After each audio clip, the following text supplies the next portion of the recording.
Нема неправилности во работењето на клиниките за дигестивна хирургија и гастроентерохепатологија за случајот со починатата 37 годишна Елена Ѓоргиевска. Ова го утврдиле државните инспектори по вонредниот надзор во клиниките кои побарале од Министерството за здравство да формира комисија за стручен надзор која ќе треба да утврди дали постои пропуст во лекувањето. Од увидот констатирано е дека пациентката подолг период боледувала од автоимуно заболување.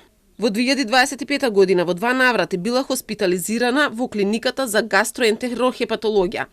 Во клиниката за дигестивна хирургија била хоспитализирана во период од крајот на септември до почетокот на ноември 2025 година. Во текот на хоспитализацијата биле завршени дијагностички следувања, давана терапија и направени 2 хируршки интервенции. Испишана на 1.11.2025 година во добра општа состојба, со уреден локален наод и даден совет за терапија.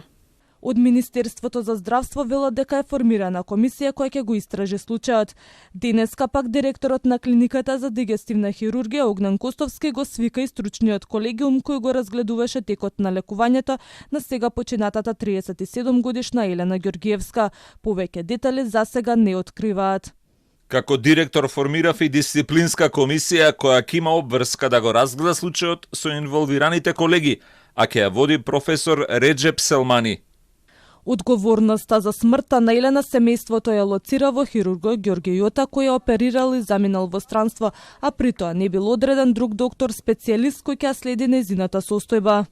Очекуваме ние семејството дека ќе ги добиеме резултатите и дека вистината и грешката од докторот ќе излезе на виделина, за жал да не се добие повторно вакви грешки. Знам дека нема да ја вратам Елена. Знам, свесна сум на тоа. Но сето тоа 2 месеца што го издржа Елена е греота и жално за овие 2 деца што ми ги остави. Доктор Јота пак вели дека не постои лекарска грешка од негова страна, туку дека смртниот исход настапил поради емболија која не можело да се предвиди дека ќе се случи после отпустот од болницата. Според Јота, тој ја оставил пациентката на друг доктор специјалист. Јас на почетокот одбив да ја оперирам бидејќи требаше да патувам и не сакам да оперирам пациент пред да патувам. Сакам да оперирам и да го водам до крај.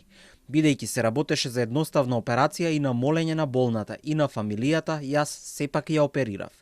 Се направи кратка и едноставна операција за да има поквалитетен живот. Постоперативно почна да повраќа и се посомневав во желудникот. Беше пратена на гастроскопија за да се констатира сомнителна кронова болест и на желудникот и на 12-палачното црево. Во консултација со колегите од гастро беше дадена терапија. После тоа заминав на конгрес во Америка и ја оставив кај колега специјалист да се грижи за неа. Елена Ѓоргиевска на 37 години починала дома, 8 часа откако била отпуштена од болница по извршени 2 операции.